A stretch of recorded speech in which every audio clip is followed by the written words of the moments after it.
You've probably heard of Midjourney, the most popular way to create AI art. But how does it work? I don't And how can know. you learn how to use Midjourney as a beginner? In this video, I'm going to walk through getting started with Midjourney. And by the end, you're going to be creating stunning AI art. I'm here to help you build your brand and get paid to do more of the things that you love. Hit the subscribe button for more videos like this. First thing to do when you are signing up for Midjourney is that you're going to go to midjourney.com and then you're going to click on sign in. This is going to open up a screen for Discord. If you don't already have a Discord account, you're going to want to click on register. You will have to create a Discord account with your information, and then you'll see this sign-in page here, which will say you're going to log into Midjourney using your new Discord account. Now you're logged into midjourney.com. So the next thing that we want to do is go to manage subscription, and Midjourney does not have a free tier. At one point in time they did, but they don't have one anymore. So the least expensive plan is $10 a month. And that is more than fine to start out with. Click on the subscribe button. It will take you to put in your payment information. And then once you're done with that, it will bring you back to the Midjourney page. Now, you click on the community tab and it will open Discord. Click on accept invite. And it will ask you if you want to open Discord. Discord does have a desktop app that you can download. You don't have to do that. You can just use the web version of it, and you will have to verify your email address.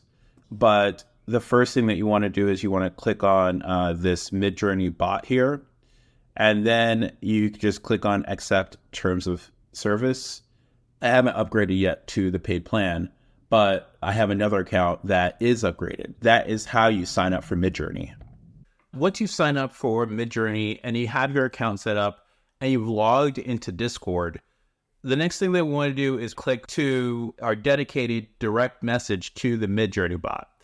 The main thing you need to know is that the commands to prompt the Midjourney AI, they all start with a /. So you can see when you type / in the message box here that you see these commands. And you can see my frequently used commands, which are imagine, settings, and describe.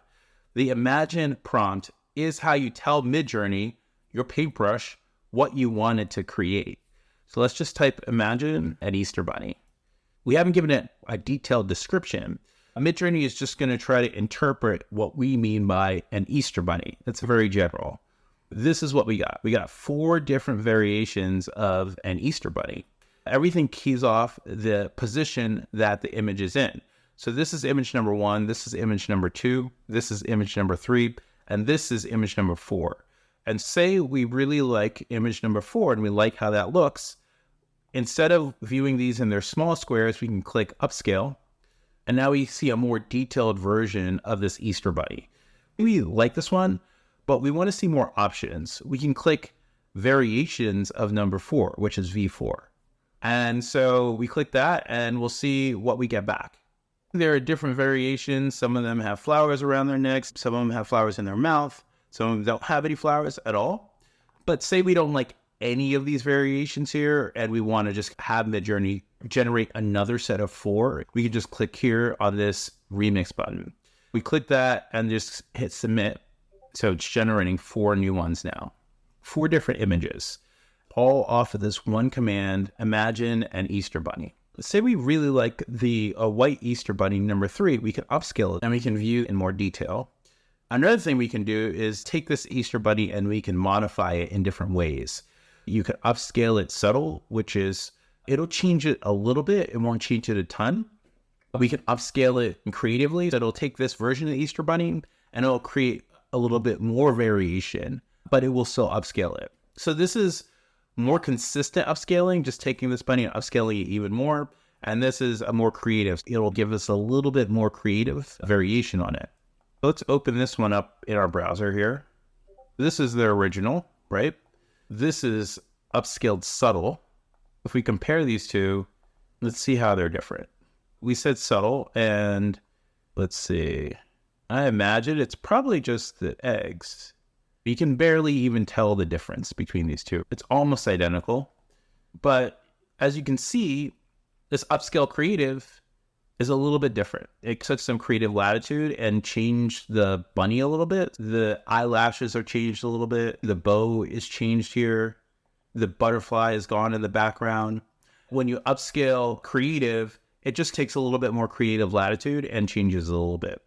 Now, there are other things that we can do with this image. We want a broader perspective of this image. So we can zoom out here, and this will create a new image that's more zoomed out. We have a broader scene here. Once we use the zoom out 2x button. If we want to see what's to the left of the buddy or what's above the buddy, we can click on these two as well. If we pan to the left, it creates a new set of images, pan to the left. And similarly, if we pan down, you can see it created a new image with Easter eggs below the bunny, and the bunny is higher up in the frame. We want to take one of these Easter bunnies and we want to do a variation on this, say a cinematic and hyper-realistic picture, the Easter bunny. This image is drawn, it looks like a painting, right? We want to make one of these a cartoon, a Easter bunny, Pixar animation style. This isn't quite what we wanted, and this is one of the things with Midjourney is that you are the artist, and sometimes you'll give it a prompt. It doesn't quite create exactly what you wanted to create. This one is closer. So this is the Pixar animation style. So sometimes if it's not getting you to where you want to go, you can just start over and say, imagine Easter bunny Pixar animation style, and we'll see what that gets us.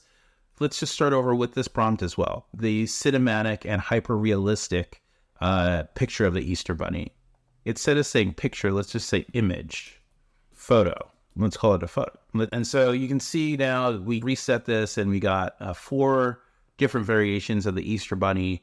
These feel much more Pixar style. This one is probably more like what we want, right? So V4 is, it's an Easter bunny. It's a little bit cinematic, a little bit moody. So let's upscale this one.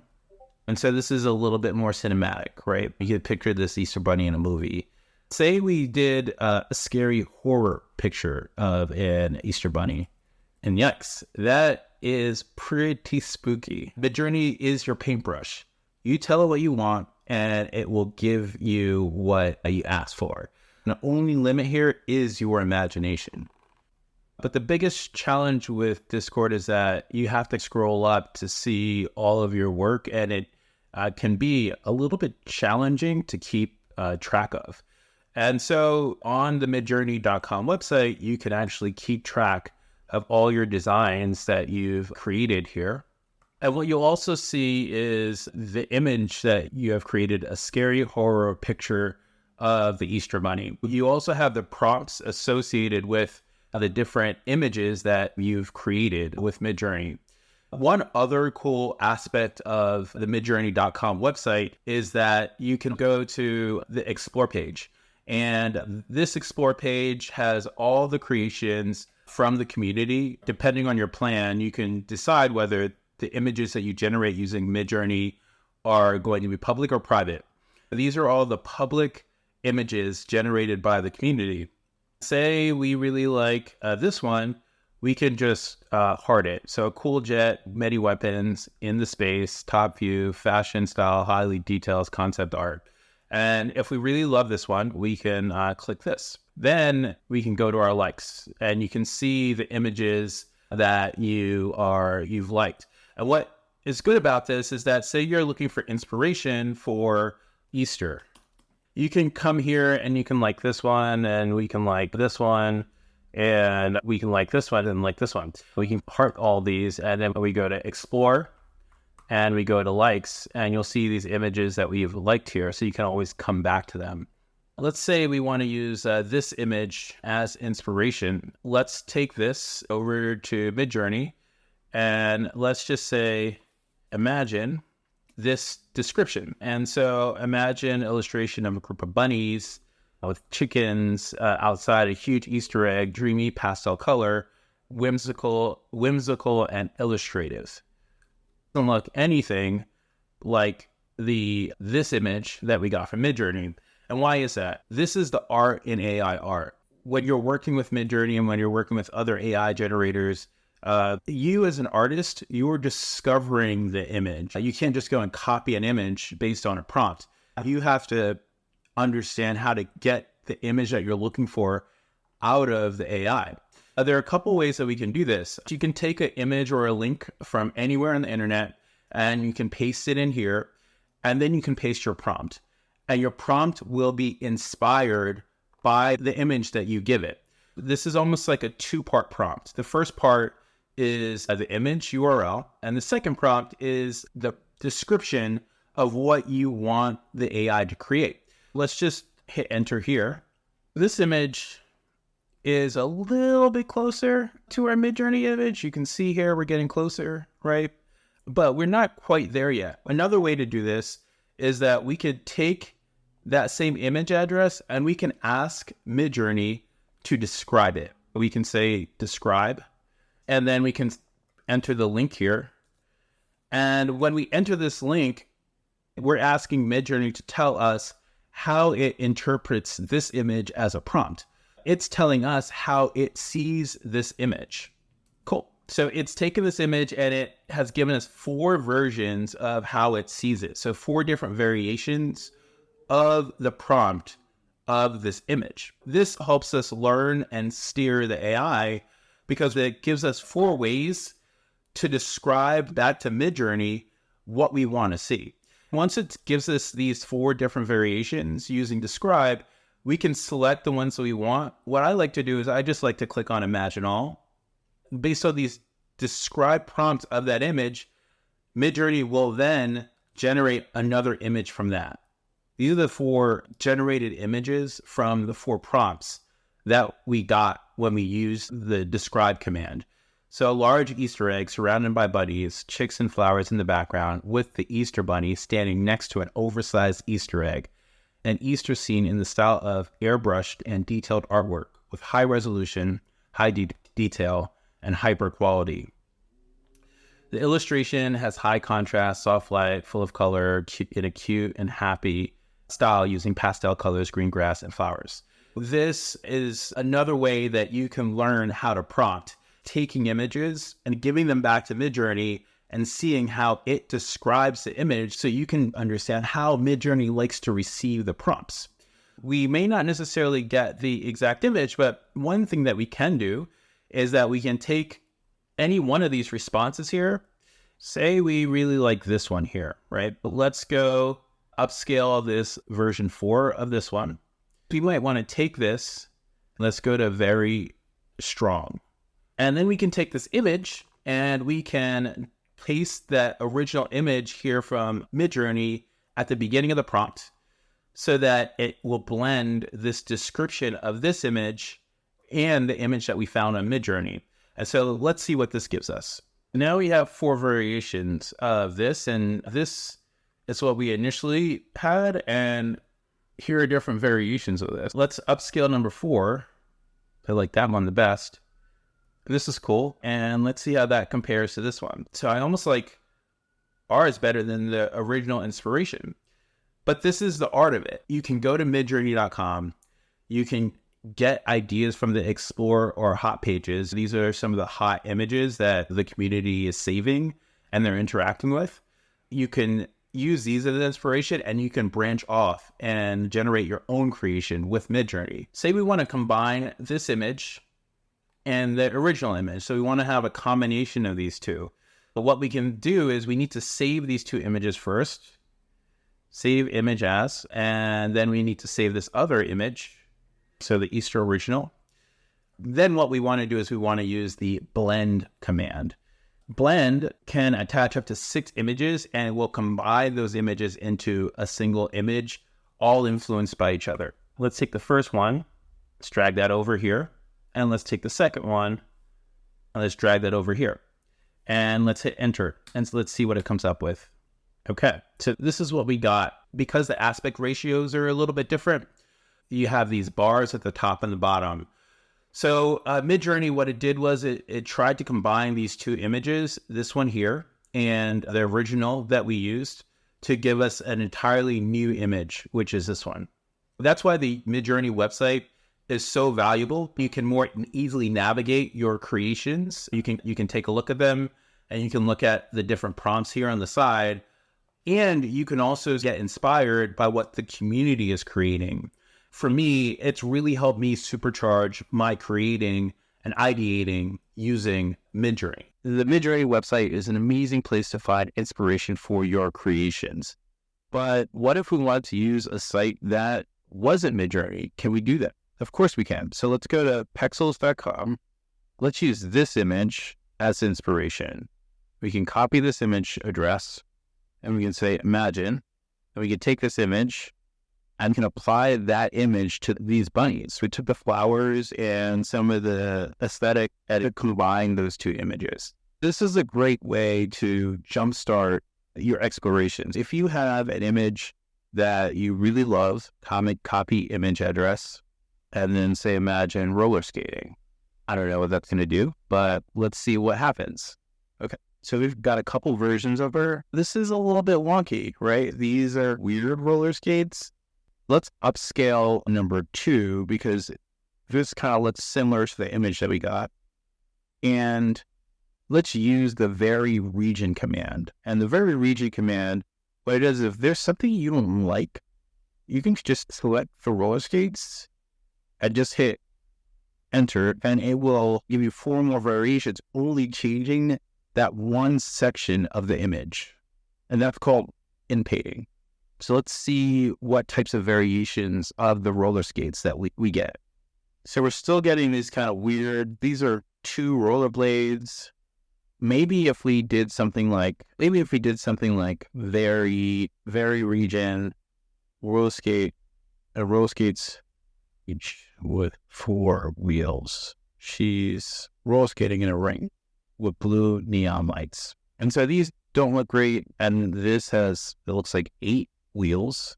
You don't always get what you want from Midjourney. So when you get really specific and different features, it can potentially fall apart. You have to continue to experiment with it to get the images that you're looking for. Other ways we could influence a prompt with an image are through something called character reference. Let's get this image here. And imagine the same prompt. There's a command called character reference. And what it's going to do is, let's open this image in a new tab. And we're going to take this image here and we're going to use this as the character reference. So the face and probably also some of the design elements are going to look like this woman, see ref.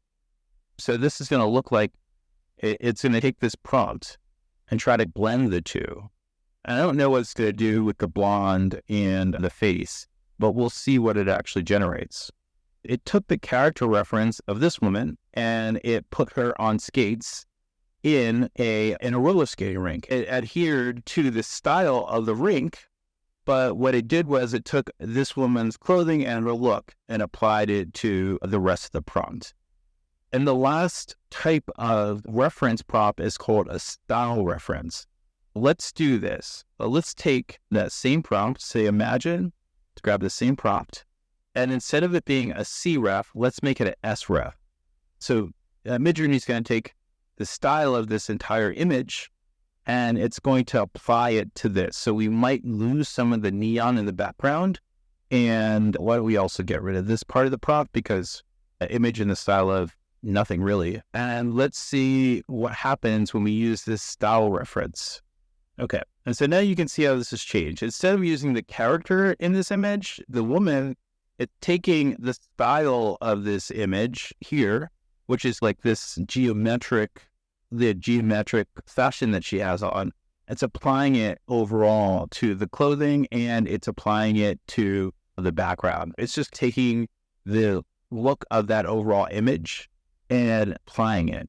Say we want to find another type of stuff. And so let's take this image of the children's book and let's take this image of this fox here. What we're going to do is we're going to upload this image here. And so this image of this fox, and now we have this image, right? Take this prompt here, imagine, and this prompt that we have here, photography, and let's say sref and the style from this children's book. And so we're using the style ref from this image here to see what happens when we combine this image with the photographer, blonde woman, pink suit, roller skates, each with 4 wheels. Let's say 4 wheels instead of 4 wheels. Okay, so it does get weird. You can see how what it's doing is it's taking the eyes of the fox and it's applying it to try to make a photograph. What would we imagine this as an illustration? Right? It's taken this design here, this image here, has applied it to this image, and we turned it into an illustration instead of a photograph. This is really, really powerful. The only limit is your imagination. We've covered the basics of prompting Midjourney AI to start to create AI art. We talked about how to get prompt inspiration and how to get image inspiration so that you can get prompting faster. And we've covered how to refine your images to get the exact look that you want. If this video was helpful, hit the like button so other people can see it. And if you want to see more videos like this, hit the subscribe button. Thanks so much, and I'll talk to you guys soon.